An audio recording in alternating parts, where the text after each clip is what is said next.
हाँ भाई class, good morning. कैसे हो भाई सब लोग? बढ़िया। पढ़ाई वढ़ाई की थी? अब तो इजी चैप्टर भी चल रहा है, अब तो पढ़ाई करनी चाहिए। बेटा लास्ट लेक्चर में अपन ने बात की थी अपने ऑक्सीकरण अंक के नियम की, जिनके मैंने आपको 5-6 एग्जाम्पल समझाए भी थे, और आज मैंने आपको बोला था नेक्स्ट लेक्चर में अपन बाकी एग्जाम्पल्स की भी बात करेंगे। तो बेटा उसी को मैं आपको स्टार्ट कर रहा हूँ, ठीक है बेटा? बेटा आज का अपना लेक्चर नंबर 126। 2 लेक्चर हो गए हैं अपने पास। 123 तक था मोल, 124 में अपन ने रेडॉक्स अभिक्रिया और उसके प्रकार पढ़ा। 125 में बेटा अपन ने क्या पढ़ा था? अपन ने ऑक्सीकरण अंक और नियम और उसके कुछ एग्जाम्पल। आज 126 में भी बेटा अपन आगे और एग्जाम्पल देखेंगे। चैप्टर अपना बेटा कौन सा चल रहा है? रेडॉक्स रिएक्शन, मतलब अपन हिंदी में बोले तो रेडॉक्स अभिक्रिया।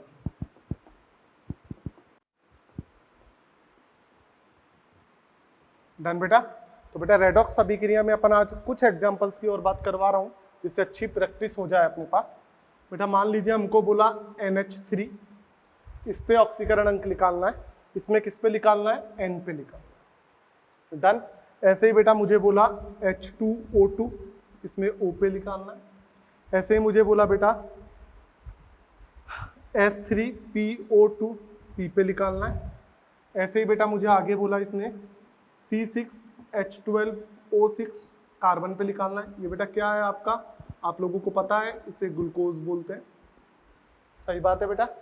ऐसे ही बेटा मैंने बोला Fe2O3, Fe पे निकालना है। ऐसे ही मैंने बोला बेटा इसमें आगे, और आप देखोगे तो Na2AgCN या NaAgCN2। ऐसे ही मैंने बेटा आपको बोला K2HgI4, K2HgI4, Hg पे निकालना है बेटा। ऐसे मैंने बोला K4FeCN6, तो इसमें Fe पे निकालना है आपको। इधर बेटा आपको Ag पे निकालना है, ठीक है? जस्ट बेटा प्रैक्टिस के लिए बता रहा हूं। तो बेटा पहले एक बार इनको करते हैं, फिर अपन आगे और बात करेंगे जैसे जैसे एग्जाम्पल आते चलेंगे। बेटा इधर देखूं, X प्लस 3 हाइड्रोजन, एक पे +1, टोटल पे 0, तो X इज इक्वल टू -3। तो इस पे बेटा ऑक्सीकरण अंक कितना आ गया आपके पास? -3 आ गया। समझ में आती है बात? बेटा ऑक्सीजन पे देख रहे हैं, 2 हाइड्रोजन, एक पे +1, 2 ऑक्सीजन, X बराबर 0, इस पे निकालना है। तो बेटा यहाँ से देखा हमने, तो X पे कितना आ जाएगा? -1। समझ में आ गई क्या बात बेटा? चलूँ आगे। P पे देखें, 3 हाइड्रोजन, एक पे +1, X, 2 ऑक्सीजन, एक पे -2, 0। यहाँ से बेटा मैं सॉल्व करूँ तो 3 + X - 4 बराबर 0, X बराबर +1। तो बेटा यहाँ पे कितना आ गया? +1 आ गया। बेटा आगे देखो, इसमें 6 कार्बन, X, 12 हाइड्रोजन, एक पे +1, 6 ऑक्सीजन, एक पे -2, टोटल पे 0। यहाँ से इसको आगे सॉल्व करें तो 6x + 12 - 12 बराबर 0, x बराबर कितना आया? 0 आ गया। Fe पे देखो बेटा, 2x + 3 ऑक्सीजन, एक पे -2, टोटल पे 0। तो बेटा 2x - 6 बराबर 0, तो x बराबर कितना आ गया? +3 आ गया बेटा। Fe पे कितना हो गया? +3। कार्बन पे कितना हो गया? 0। इधर देखो बेटा, तो अब इनसे घबराना नहीं है, अपना तो जो नियम है उस पर ही चलो। एक सोडियम प्रथम वर्ग का तत्व है तो +1, Ag पे निकालना है x, Cn कितने हैं? 2, और एक Cn पे -1 होता है। याद करो मैं नियम में लिखवा के आया था, आयनों पे ऑक्सीकरण अंक, तो उधर Cn बताया था -1, तो एक पे कितना होता है? -1, टोटल पे 0। तो यहाँ से बात करूँ बेटा, 1 + x - 2 = 0, तो यहाँ से सॉल्व करें तो x बराबर +1 आ गया बेटा। समझ में आ गई बात? इस पे कितना आ गया? +1। आगे देखें, 2 पोटेशियम, एक पे +1, क्योंकि प्रथम वर्ग का तत्व है। Hg को कितना मान लिया? x, 4 आयोडीन, एक पे -1, टोटल पे 0 आ गया बेटा। आगे सॉल्व करें, 2 + x - 4 बराबर 0, x बराबर +2, तो यहाँ पे Hg पे कितना आया बेटा +2 आ गया। समझ में आ गई बात बेटा। यहाँ पे देखो 4 पोटेशियम 1 पे +1, Fe पे x, 6 Cn 1 पे -1 0। इसको सॉल्व किया 4 + x - 6 बराबर 0, तो x बराबर +2, तो इस पे बेटा +2 आ गया। समझ में आ गई बात। तो बेटा ये कुछ एग्जाम्पल अपन ने और देखे, 5-7 एग्जाम्पल, सभी पे फंडा ये है टोटल पे कितना मान के चलते हैं 0। यदि कोई आवेश है तो उसको मान लेंगे, बाकी आपको जो नियम जो रेखांकित पद है उसे x मानोगे, उसके अलावा जो बाकी है उनको नियमों में से देखोगे। सभी नियम यदि ध्यान से पढ़ते हुए देख के चलोगे तो आपको बेटा सबके आंसर आएंगे। बहुत इजी चीज है, घबराना नहीं है, कैलकुलेशन का ध्यान रखना है। समझ में आई बात बेटा। सारे एग्जाम्पल्स क्लियर हैं। एक बार आप इन एग्जाम्पल्स को देखो, फिर मैं आपको आगे कुछ एग्जाम्पल्स और बताता हूँ आपकी प्रैक्टिस के लिए। बेटा ये जो एग्जाम्पल थे वो सिंपल एग्जाम्पल थे, जो डायरेक्ट आपसे कहीं भी गलती नहीं होंगी। इनमें अब मैं कुछ एग्जाम्पल ऐसे बताऊंगा जो थोड़े कठिन है या जिनमें कुछ थोड़ी चीजें अलग हैं। वो 10-15 एग्जाम्पल है जिनको मैं आपको बताता चलूंगा, उनको आपको एज इट इज ध्यान रखना है। ठीक है बेटा।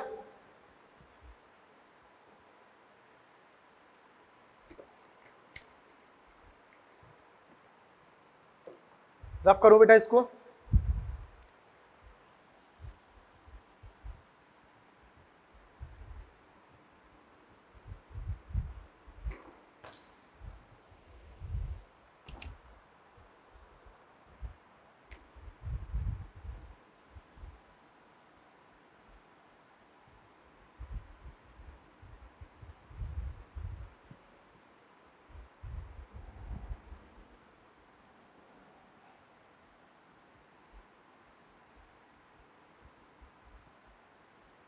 बेटा कुछ एग्जाम्पल और देखते हैं जिससे आपकी प्रैक्टिस हो जाए।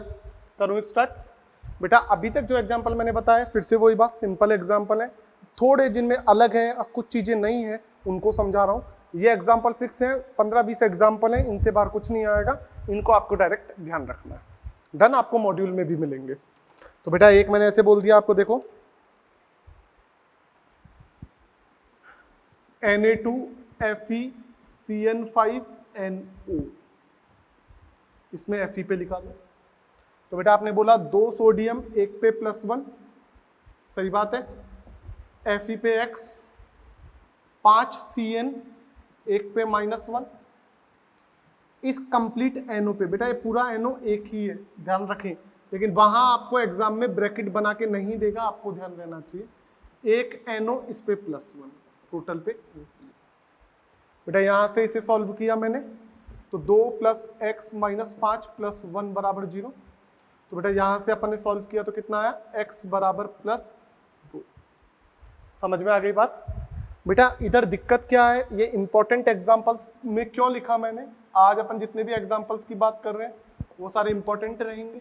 इन्हें इंपॉर्टेंट क्यों बताया, बेटा NO पे वैसे ऑक्सीकरण अंक 0 होता है, तो सर वैसे 0 होता है तो आज आपने इसके ऊपर +1 क्यों लिखा है, तो ध्यान रखें इसमें एक नया पॉइंट नोट लगा के लिख रहा हूं। Fe के संकुल यौगिकों में, Fe के संकुल यौगिकों में NO पर ऑक्सीकरण अंक +1 मानते हैं। संकुल का मतलब बेटा ये वाले जो यौगिक होते हैं इन्हें उपसय संयोजक यौगिक बोलो या संकुल यौगिक बोलो, एक ही बात होती है। स्क्वायर ब्रैकेट वाले जो यौगिक होते हैं इन्हें क्या बोलते हैं, संकुल यौगिक या उपसय संयोजक यौगिक। तो कभी NO Fe के साथ आ जाए तो उस केस में NO पर कितना ऑक्सीकरण अंक मानते हैं बेटा, +1। अदरवाइज NO पे कितना ऑक्सीकरण अंक होता है, 0। केवल Fe के साथ +1 आता है, बाकी सब केसेस में बेटा कितना रहेगा, ये आपका 0 रहेगा। समझ में आती है बात बेटा। और कुछ स्पेशल एग्जांपल्स की बात करते हैं। बेटा अब जो मैं एग्जांपल बता रहा हूँ वो सारे स्पेशल और डायरेक्ट याद रखने वाले एग्जांपल हैं जो फिक्स हैं। आप ऐसे नहीं कि सर और भी तो ऐसे आ सकते हैं, बेटा जितने आएंगे वो सारे बता दूंगा, इनको ध्यान रखना है, अपना काम हो जाएगा। समझ में आती है बात बेटा। बेटा इसके बाद मैंने देखा CaOCl2, बेटा इसे बोला जाता है विरंजक चूर्ण। क्या बोला जाता है बेटा, विरंजक चूर्ण। इंपॉर्टेंट है, ये जितने भी एग्जाम्पल बात कर रहे हैं सारे इंपॉर्टेंट है, ध्यान रखें।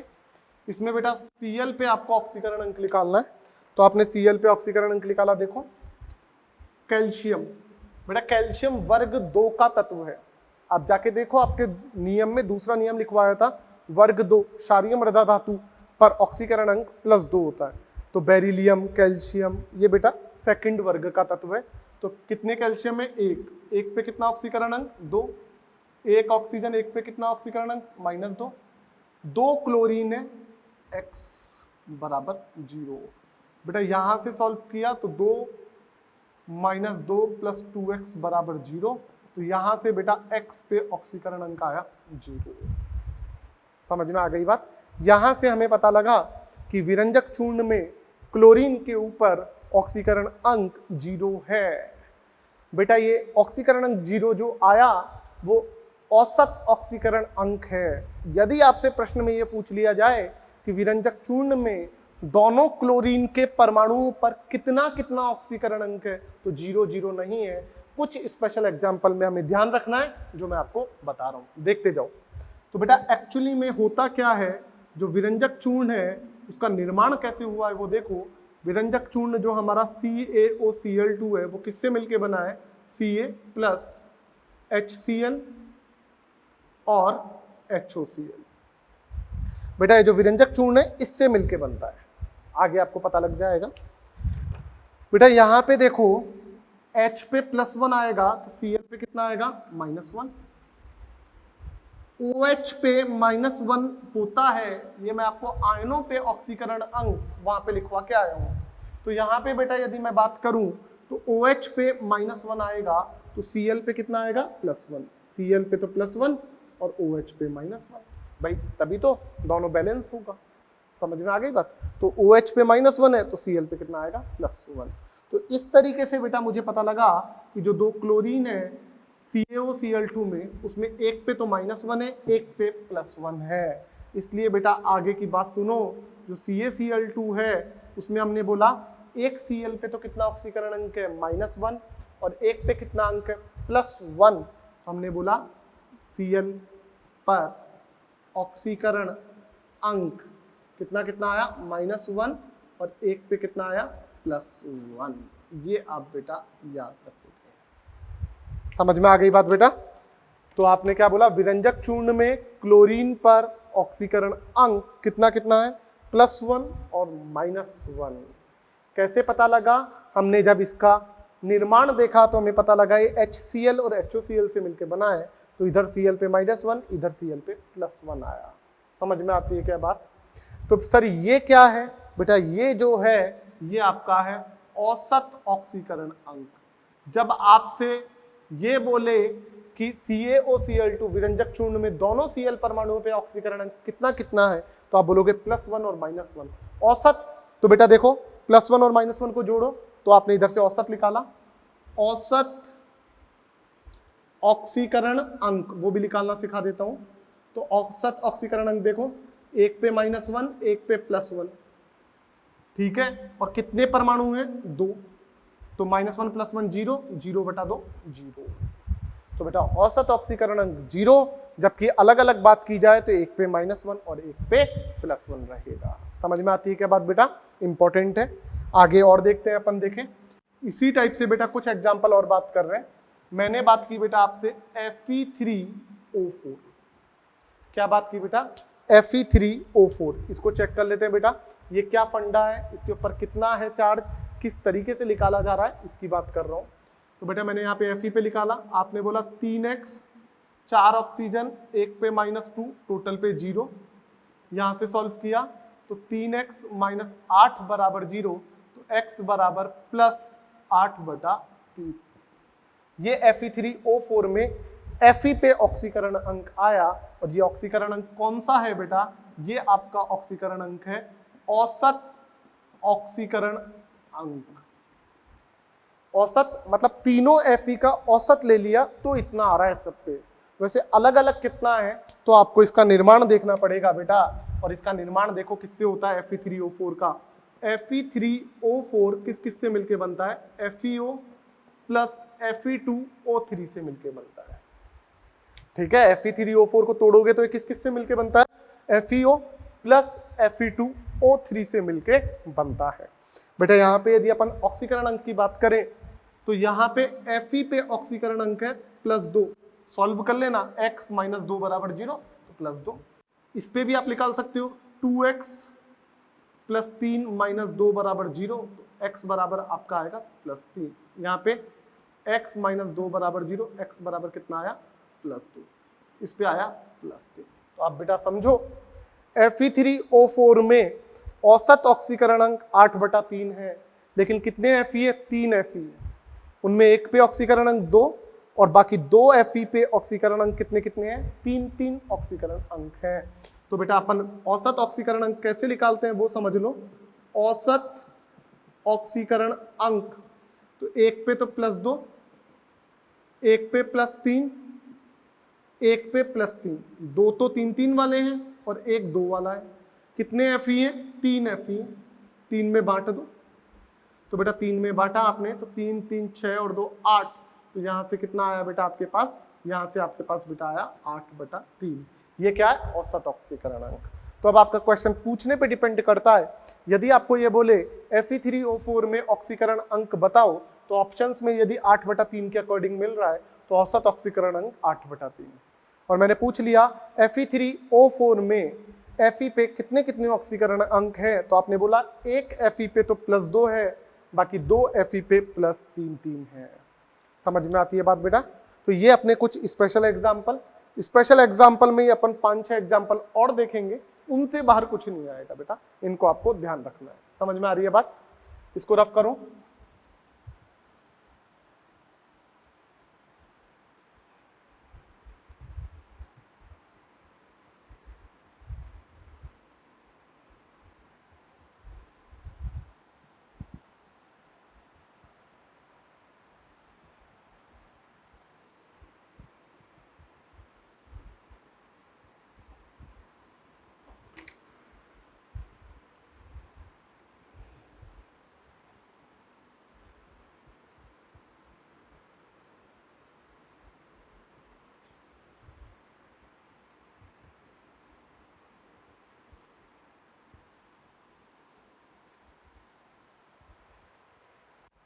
बेटा और देखते हैं इसी तरीके से अपन कुछ बढ़िया एग्जाम्पल और।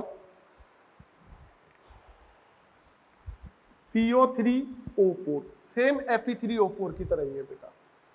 तो बेटा इसमें औसत ऑक्सीकरण अंक देखा 3x + 4 ऑक्सीजन, एक पे -2, टोटल पे 0।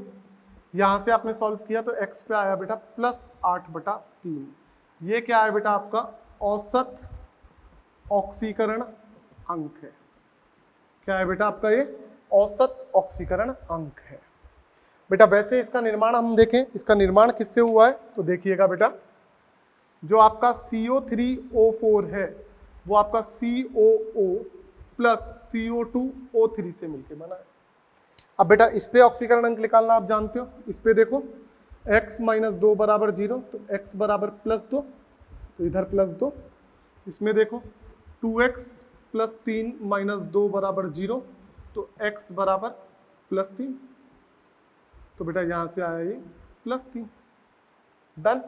तो अब यहां पे हम बेटा औसत ऑक्सीकरण अंक निकालना चाहें तो आपने बोला औसत ऑक्सीकरण अंक कैसे बताया आपने? 3 CO है, एक पे +2 है, बाकी 2 जो CO है उन पे +3 है, तो +2 +3 +3 कितने में बांटना है?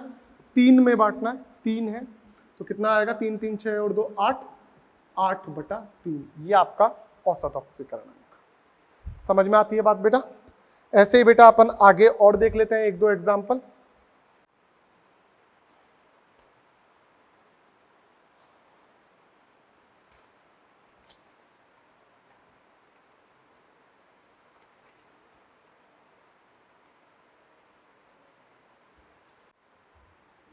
बेटा ऐसे अपने आगे बात की Pb3O4। तो बेटा इसमें देखें 3x + 4 - 2 बराबर 0, तो 3x बराबर 8, x बराबर वही 8/3। ये बेटा क्या होगा आपका? औसत ऑक्सीकरण अंक होगा। तो सर इसका सही क्या होगा वो देख लीजिए बेटा। आपका जो Pb3O4 है वो किससे मिलके बना है? 2PbO plus PbO2। किससे मिलके बना है? 2PbO plus PbO2। समझ में आती है बात बेटा? तो बेटा यहां पे अपन चेक करें तो देखो x माइनस 2 बराबर 0, तो x बराबर कितना आ गया? प्लस 2। वहीं पे यहाँ पे बात करें x माइनस 4 बराबर 0, भाई एक ऑक्सीजन पे -2 तो 2 पे -4। अब थोड़ी स्पीड बढ़ानी पड़ेगी ना बेटा, अब आपको समझ में आने लग गया क्योंकि। तो बेटा यहाँ से ये +4। तो देखो Pb3O4 में औसत ऑक्सीकरण अंक की बात करूं तो औसत ऑक्सीकरण अंक कितना आ रहा है हमारे पास? 8/3। कैसे आया? क्योंकि एक Pb तो है +4 वाला, दो Pb है 2 वाले, बटा में क्या कर दिया? 3। तो 4 2 6 और 2 8, आपके पास क्या आ गया? 8/3। 8/3 लिखूं या +8/3 लिखूं, एक ही बात है, इसमें कंफ्यूज नहीं होना है। समझ में आई बात बेटा? तो इस तरीके से भी हम बेटा औसत ऑक्सीकरण अंक निकालते हैं। एक इंपॉर्टेंट एग्जांपल बेटा अपन बात करें ओजोन। ओजोन क्या होता है? O3। तो इसमें आपसे ऑक्सीजन पे ऑक्सीकरण अंक पूछ ले तो ओजोन की संरचना आपको पता होनी चाहिए।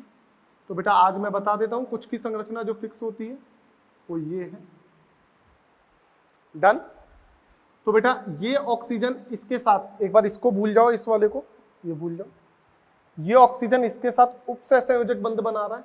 उपसहसंयोजक बंध का मतलब बेटा 2 इलेक्ट्रॉन का स्थानांतरण। तो इसने 2 दिए हैं, इस पे तो +2, इस पे -2। अब इसको भूल जाओ बेटा, इसको आप बेटा भूल गए। तो बेटा ये समान परमाणु है, तो समान परमाणु पे दोनों ही बराबर के शक्तिशाली हैं, तो लड़ाई में कोई भी नहीं जीतेगा। तो ये और ये, इनमें कोई स्थानांतरण नहीं होगा, तो इस पे कितना रहेगा? 0। इस पे +2 क्यों आया? इस उपसंयोजक बंध के कारण। इसने 2 ले लिए इसलिए -2। इन पे क्यों नहीं आया कुछ भी? क्योंकि बेटा समान परमाणु है। यहाँ पे उपसंयोजक बंध था इसलिए आया था, यहाँ पे उपसंयोजक बंध नहीं है इसलिए नहीं आया। तो ओजोन परमाणु में एक ऑक्सीजन पे तो 0, बाकी 2 ऑक्सीजन पे, एक में +2 एक में -2। समझ में आ गई बात? तो ओजोन में कोई आपसे पूछ ले ऑक्सीकरण अंक कितना होता है? 0 +2 -2। समझ में आ गई क्या बात बेटा? चले आगे। ऐसे ही बेटा एक और एग्जांपल देखते हैं। नेक्स्ट अपन ने देखा C3O2, इसे बेटा बोला जाता है कार्बन सब ऑक्साइड। बेटा इसमें आप औसत ऑक्सीकरण अंक भी देख सकते हो एक बार ओजोन में। तो बेटा कोई आपसे पूछे ओजोन में औसत ऑक्सीकरण अंक बताओ, तो औसत ऑक्सीकरण अंक बेटा एक पे तो 0, एक पे +2, एक पे -2, कितने परमाणु हैं? 3।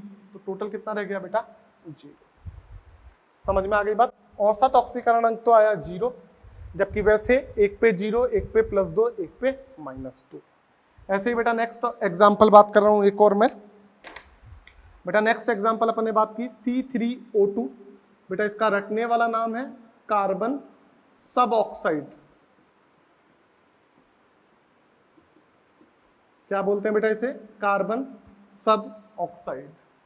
बेटा इसके संरचना की बात करें कैसे बन रहा है, तो बेटा इसकी संरचना कुछ ऐसी होती है C3O2। बेटा एक बार देखिएगा इसमें, बेटा O और C में कौन ज्यादा स्ट्रॉन्ग है? O अधिक विद्युत ऋणी है O। तो O ने दोनों इलेक्ट्रॉन ले लिए तो इसके ऊपर -2, इस कार्बन ने 2 त्यागे +2। अब ये कार्बन इधर से कोई भी स्थानांतरण नहीं करेगा, ये +2 इस कारण आया है। समझ में आ गई बात बेटा? ऐसे इन दोनों में बात की, ये अधिक विद्युत ऋणी -2, इसने त्याग दिया तो +2। समझ में आ रही है क्या बात बेटा? चलूं आगे। अब बेटा यदि अपन बात करें आगे कि किस तरीके से सॉल्व हो रहा है, इस कार्बन के कारण कोई चेंज नहीं हुआ तो इस कार्बन पे रहेगा 0। तो कार्बन सब ऑक्साइड में यदि मैं कार्बन पे ऑक्सीकरण अंक की बात करूं तो देखिएगा औसत ऑक्सीकरण अंक निकाल लो। औसत ऑक्सीकरण अंक, तो आपने क्या बोला? कार्बन कार्बन की बात कर रहा हूं, ऑक्सीजन की बात नहीं कर रहा हूं। औसत ऑक्सीकरण अंक किस पे? कार्बन पर, ये याद रखें। तो बेटा एक पे 2, एक पे 0, एक पे 2, कितने कार्बन है? 3। एक पे 2, एक पे 0, एक पे 2, कितने कार्बन है आपके पास? 3। तो आपने बेटा देखा 2 और 2 4, तो 4/3। समझ में आती है क्या बात बेटा? बोलो जी, क्लियर है ये फंडा? अरे आ रही है नहीं आ रही समझ में बात? तो बेटा सिंपल सा फंडा है कि C3O2 में आप निकाल के भी देखोगे तो बेटा औसत ऑक्सीकरण अंक 4/3 आएगा। वैसे कोई आपसे पूछ ले तो एक कार्बन पे 2, एक पे 0, एक पे 2। समझ में आ रही है बात बेटा? चलूं आगे। तो ये बेटा कुछ स्पेशल एग्जांपल्स की बात चल रही है जो आपको डायरेक्ट ध्यान रखना है।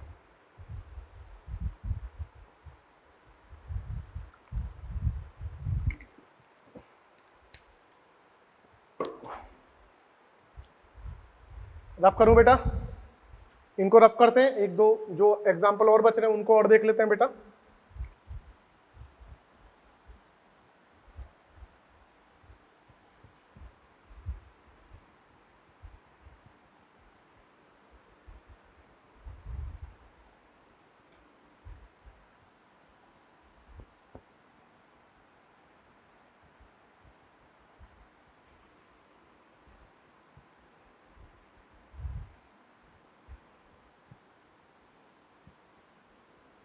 बेटा ये जरूर ध्यान रखें, घबराने की जरूरत नहीं है बेटा, ये एग्जाम्पल कर लेना है सफिशिएंट है, इसके बाद आपको दिक्कत नहीं आएगी बेटा।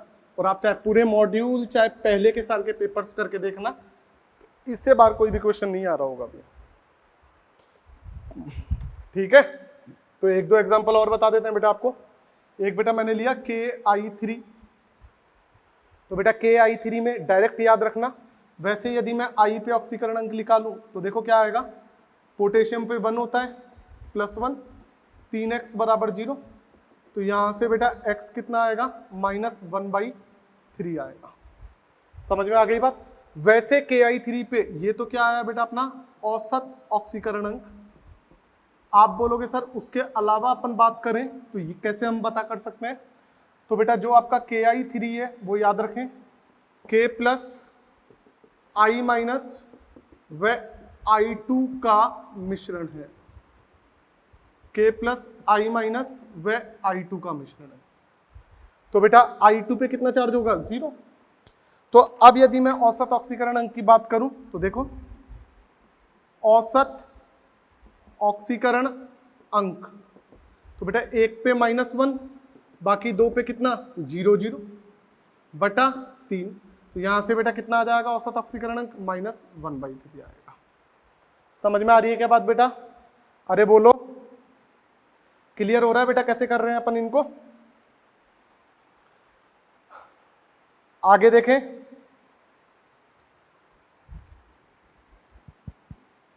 बेटा नेक्स्ट देखा N3H, बेटा इसको क्या बोलते हैं याद रखना, हाइड्रेजोइक अम्ल। क्या बोलते हैं? हाइड्रेजोइक अम्ल। इसमें बात करें तो बेटा वैसे यदि N पे निकालूं तो देखो 3x + 1 = 0, x = -1/3।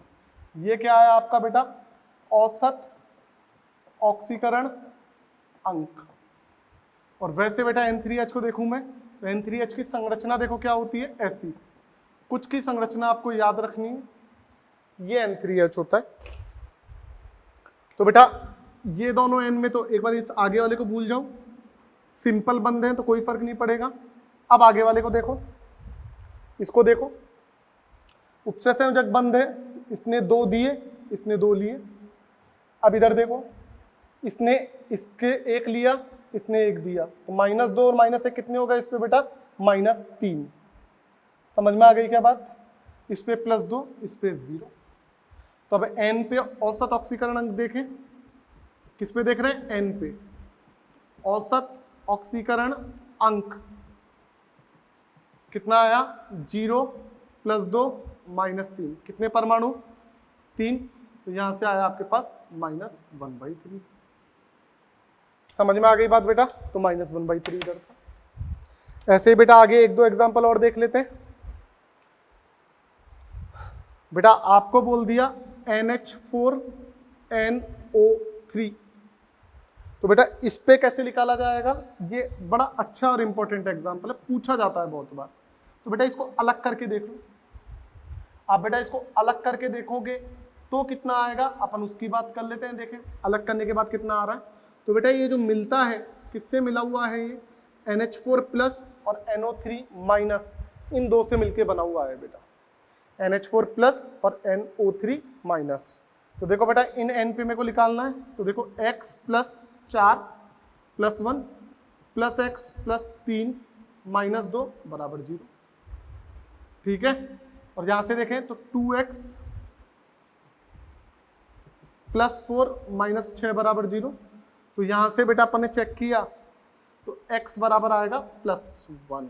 ये बेटा क्या है, इसका औसत ऑक्सीकरण अंक है। वैसे अपन बात करें बेटा इसका राइट क्या है, तो राइट देखो जो बेटा आपका NH4 NO3 है वो किस किस से मिलके बना है, NH4 प्लस NO3 माइनस। अब देख लो आप, अब इजीली हो जाएगा। इस n पे चेक करूं मैं, x plus 4 plus 1 is equal two plus 1। Total पे प्लस 1 है बेटा, ये ध्यान रखें। तो x बराबर माइनस 3, और इधर देखो x प्लस 3 एक पे माइनस 2, टोटल पे माइनस 1। समझ में आ गई बात। तो यहां से चेक किया अपन ने, x बराबर 5। तो बेटा आप औसत ऑक्सीकरण अंक देख लो। इसमें हमने बात की औसत ऑक्सीकरण अंक, तो कितना आया -3 प्लस 5, कितने नाइट्रोजन है 2, तो 5 माइनस 3 2, 2/2 1, और औसत ऑक्सीकरण अंक 1। वैसे दोनों नाइट्रोजन पे कितना कितना है, एक पे -3 है और एक पे 5 है। बोलो समझ में आती है नहीं आती है बात, आई बात बेटा। ऐसे ही आपसे एक नेक्स्ट एग्जांपल बात कर ली, मान लीजिए बेटा एसीटोन, एसीटोन का कोई फॉर्मूला पूछ ले, CH3COCH3, इसे एसीटोन बोलते हैं। Structure CH3CCH3O। आपसे इस कार्बन पे पूछ ले जो तारांकित कार्बन है, स्टार वाले कार्बन पे ऑक्सीकरण अंक, तो देखो यहां कार्बन कार्बन कोई चेंज नहीं, यहां कार्बन कार्बन कोई चेंज नहीं, इस ऑक्सीजन के कारण आएगा -2 +2। तो यहां पे जो एसीटोन में स्टार वाला कार्बन है, उस कार्बन पे आप ऑक्सीकरण अंक बेटा कितना बता दोगे, +2 बता दोगे। बोलो बेटा समझ में आती है नहीं आती है बात, आ गई बेटा बात समझ में। चालू आगे, डन। आगे एक दो स्ट्रक्चर वाले और देख लेते हैं एग्जांपल। अब जो एग्जांपल आएंगे वो स्ट्रक्चर वाले आ रहे होंगे बेटा, उनकी और बात कर लेते हैं। रफ करूं इसे बेटा, ये स्टैंडर्ड एग्जांपल है, इनको आपको डायरेक्ट ध्यान रखना है। और मजे की बात, मैंने आपको सारे स्टैंडर्ड एग्जांपल लिखवा देने हैं, उसके बाद उससे बाहर एक भी नहीं आएगा, वो मेरी जिम्मेदारी है, चिंता मत करना। तो ये जो 15-20 है, ये आप बस बार बार एक कॉपी पेज पे लिख लो और आपके पढ़ने वाली टेबल पे चिपका लो। दिन में 5-7 बार देखोगे तो सेट हो जाएगा किसका कितना है, तो दिक्कत ही नहीं आएगी। समझ में आ गई बात।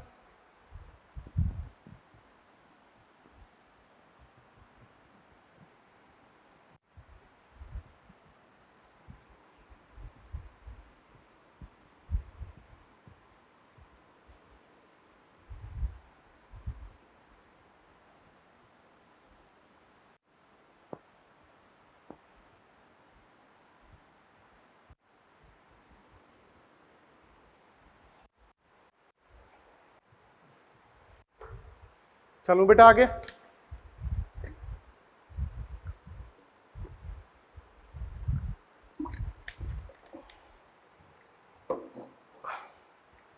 आगे देखो बेटा Br3O8, इसे क्या बोलेंगे, ट्राई ब्रोमो ऑक्टा ऑक्साइड। क्या बोला आपको, ट्राई ब्रोमो ऑक्टा ऑक्साइड। इसमें बात करूं बेटा मैं Br पे, तो 3x + 8 - 2 बराबर 0। यहां से देखा 3x बराबर 16, x बराबर 16/3। ये बेटा क्या आया हमारे पास, औसत ऑक्सीकरण अंक आया। तो इसका स्ट्रक्चर यदि मैं देखूं बेटा कि स्ट्रक्चर के अकॉर्डिंग क्या बात हो रही है, तो देखिएगा Br Br Br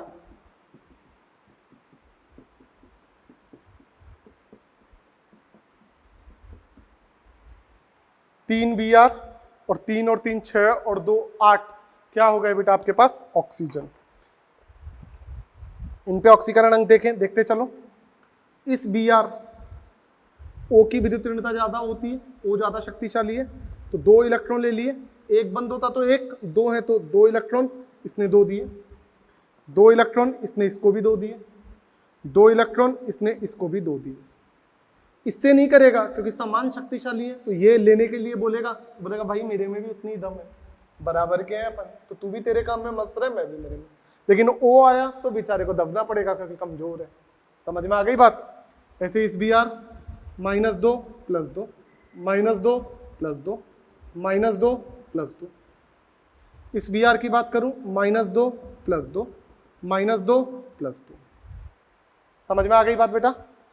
तो ये वाला Br कितना हो गया +6, ये वाला Br कितना हो गया +4, ये वाला Br कितना हो गया +6। अब देखो बेटा यहाँ पे यदि मैं बात करूं तो औसत ऑक्सीकरण अंक कितना कितना आएगा +6 +4 +6 बटा 3। सही बात है। तो 6 6 12 और 4 16, 16 बटा 3, यह आ गया आपका औसत ऑक्सीकरण अंक। बोलो समझ में आई नहीं आई बात बेटा। तो बेटा इस तरीके से हमने कुछ तत्वों का देखा कि उनका औसत ऑक्सीकरण अंक कैसे आ रहा है और उसके पीछे कहानी क्या है, उसमें अलग अलग परमाणुओं पे कितना कितना ऑक्सीकरण अंक आएगा। जैसे मैं Br3O8 की बात कर लूं तो आपने बोला इसमें सर 3 Br हैं, उन पे औसत ऑक्सीकरण अंक तो 16 बटा 3 है। वैसे एक पे 6, एक पे 4, एक पे 6 आएगा। सर हमें कैसे पता लगेगा? कुछ के ऑक्सीकरण अंक बेटा फिक्स होते हैं जो मैंने आपको बताए हैं, जो आपको ध्यान रखना है। समझ में आ रही है क्या बात बेटा? अब बेटा यदि मैं थोड़ी सी आपके सामने पीरियोडिक टेबल की बात करूं तो बेटा आपको पीरियोडिक टेबल का ढांचा पता है, ऐसा ढांचा होता है। बोलो पता है नहीं पता? पता है बेटा। इसमें बेटा मैं बात करूं, ये होता है आपका F ब्लॉक, ये होता है आपका S ब्लॉक, ये होता है आपका D ब्लॉक, ये होता है आपका P ब्लॉक। बेटा S ब्लॉक में 2 वर्ग होते हैं, फिक्स है, +1 +2। F ब्लॉक की हम आज बात नहीं करेंगे, वो कठिन होता है, वो जैसे जैसे 12th में चलेंगे वैसे वैसे बात करेंगे। बेटा D ब्लॉक और P ब्लॉक के तत्व परिवर्तित ऑक्सीकरण अंक प्रदर्शित करते हैं। जैसे D ब्लॉक में एक तत्व आता है मैग्नीज Mn, इस पे ऑक्सीकरण अंक की बात करूं तो बेटा ये +2 से +7 तक करता है, +2 +3 +4 +5 +6 +7। तो 5-6 प्रकार के ऑक्सीकरण अंक प्रदर्शित करता है। ऐसे P ब्लॉक भी अलग अलग ऑक्सीकरण अंक एक तत्व प्रदर्शित करता है, अर्थात परिवर्तित ऑक्सीकरण अंक प्रदर्शित करते हैं। तो बेटा उनकी रेंज हमें पता लग जाए तो बेटा हमारा काम इजी हो जाएगा। जैसे मैग्नीज की रेंज होती है +2 से +7। ऐसे ही बेटा मैं आपको D ब्लॉक और P ब्लॉक के कुछ तत्वों की जो हमारे काम आएंगे उनकी परिवर्तित ऑक्सीकरण अंक की परास बता दूंगा कि ये कहां से कहां तक परिवर्तित हो रहे हैं, जिससे हमारा काम बेटा इजी हो जाएगा। बताऊं वो क्या क्या है?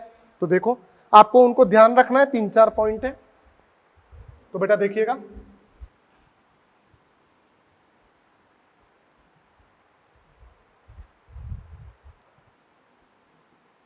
P ब्लॉक में तत्वों की ऑक्सीकरण अंक परास, आपको ध्यान रखना है। डायरेक्ट आवर्त सारणी में आपको सिखाया भी जाएगा कि निकालते कैसे हैं, ये वहां पे बात की जाएगी कि निकाला कैसे जाता है। तो बेटा यहाँ पे यदि मैं बात करूं तो नाइट्रोजन की जो परास होती है बेटा वो -3 से +5 होती है। मतलब ये -3 -2 -1 0 +1 +2 +3 +4 +5 तक दर्शाएगा। बेटा चूंकि नाइट्रोजन के नीचे आता है फास्फोरस, तो इसकी रेंज भी बराबर होगी। एक वर्ग के सभी तत्वों की परास बराबर होती है। समझ में आ गई बात? ऐसे ही आपसे कोई पूछे ऑक्सीजन की परास -2 से +6। आवर्त सारणी आप देखोगे तो ऑक्सीजन के नीचे आता है सल्फर, इसकी परास भी -2 से +6। समझ में आती है बात? और बात करें फिर बात करी बेटा अपन ने Cl की परास -1 से +7। तो बेटा ये इनकी परास है जो आपको ध्यान रखना है। समझ में आ गई बात। ये किस ब्लॉक की बात की है हमने? डी ब्लॉक के तत्वों की अंकों की परास की बात की है कि वो परास कितनी कितनी है। ऐसे ही बेटा अब अपन डी ब्लॉक की बात करेंगे। पहले पी ब्लॉक के कुछ तत्व इतने ही हैं जो आपको याद रखने हैं। ये कहां से आया ये भी आपको सिखा सकते हैं, लेकिन अभी नहीं, परेशान हो जाओगी। आवर्त सारणी आने दो, वहां पे ये भी समझाया जाएगा। समझ में आई बात? चिंता की बात नहीं है, जो आपको वीडियो में बता दिया वो चीजें सब याद रखो, उससे बार कुछ नहीं आने देंगे बेटा। समझ में आई के बात? रफ कर दो इसको रफ करके 1-2 और बता देते हैं बेटा आपको।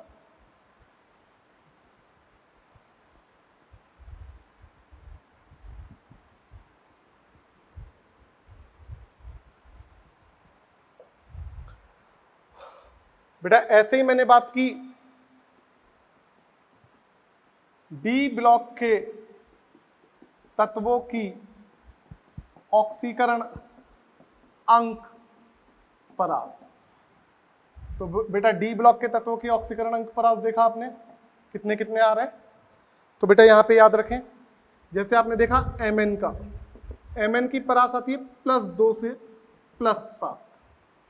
आपने देखी Fe की परास आती है +2 से +6। आपने देखा क्रोमियम की परास आती है +1 से +6। आप इसमें इन 3 की परास याद रखोगे। मैग्नीज की +2 से +7, Fe की +2 से +6, क्रोमियम की +1 से +6। डन बेटा इसमें ही मैं अब आके आप बोलोगे सर बीच में ही आपने ये दोनों चीजें क्यों बताई? क्योंकि बेटा आगे के जो 5-6 एग्जाम्पल है वो इन दोनों चीजों पे डिपेंड है।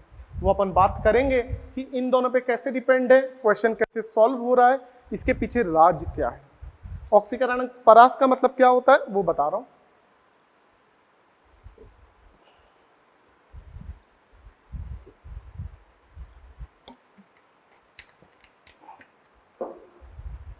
एस ब्लॉक, जैसे मैंने आपको बात की थी कि एस ब्लॉक में फर्स्ट वर्ग होता है लीना का रब से फरियाद, बेटा +1 करता है।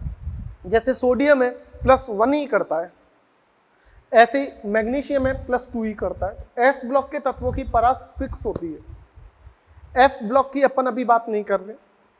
जब पी ब्लॉक और डी ब्लॉक पे आते हैं बेटा तो इनमें इनकी परास फिक्स नहीं होती कि नाइट्रोजन -3 ही करता है, ऐसा जरूरी नहीं है। ये कुछ यौगिक में -3, कुछ में -4, कुछ में -5, कुछ में कुछ में -3, कुछ में -2, कुछ में -1, कुछ में 0, किसी में +1, किसी में +2, ऐसे करके +5 तक करेगा। ऐसे ही बेटा क्रोमियम की बात करूं तो क्रोमियम कहीं पे +1, कहीं पे +2, कहीं पे +3, कहीं पे +4, कहीं पे +5, कहीं पे +6, इस तरीके से करता है। समझ में आ गई बात? तो बेटा इनको कहा जाता है परिवर्तित ऑक्सीकरण अंक। तो इनकी परिवर्तित ऑक्सीकरण अंक तो दर्शा रहे हैं, लेकिन आज मुझे इनकी परास पता लग गई कि क्रोमियम +1 से +6 तक ही करेगा, 6 से आगे नहीं कर सकता और 1 से पीछे नहीं कर सकता। Fe +2 से +6 तक ही करेगा, 6 से आगे नहीं कर सकता, 2 से पीछे नहीं कर सकता। मैग्नीज +2 से +7 तक ही करेगा, 7 से आगे नहीं कर सकता, 2 से पीछे नहीं कर सकता। ऐसे ही नाइट्रोजन -3 से +5 करेगा, इससे आगे और इससे पीछे नहीं कर सकता। तो बेटा एक अपन ने रेंज फिक्स कर दी, इसे बोला जाता है परास, जिससे अब अपन कभी भी किसी यौगिक में किसी तत्व का ऑक्सीकरण अंक निकालेंगे और उनमें पी या डी ब्लॉक का तत्व है तो हम ये परास चेक करेंगे कि परास में है या नहीं है। यदि है तब तो सही है, और परास में नहीं है तो फिर वो गलत हो जाएगा। समझ में आ गई बात? इसे आप एक पेपर पे लिख के रखें और इसे याद कर ले बेटा, ये इंपॉर्टेंट है। आप बोलेंगे सर कैसे आया वो? बेटा जब तक आवर्त सारणी नहीं आएगा तब तक मैं आपको अभी नहीं समझाऊंगा, क्योंकि अभी आपको बेटा इलेक्ट्रॉनिक विन्यास और ये सारी चीजें अच्छे से निकालनी नहीं आती।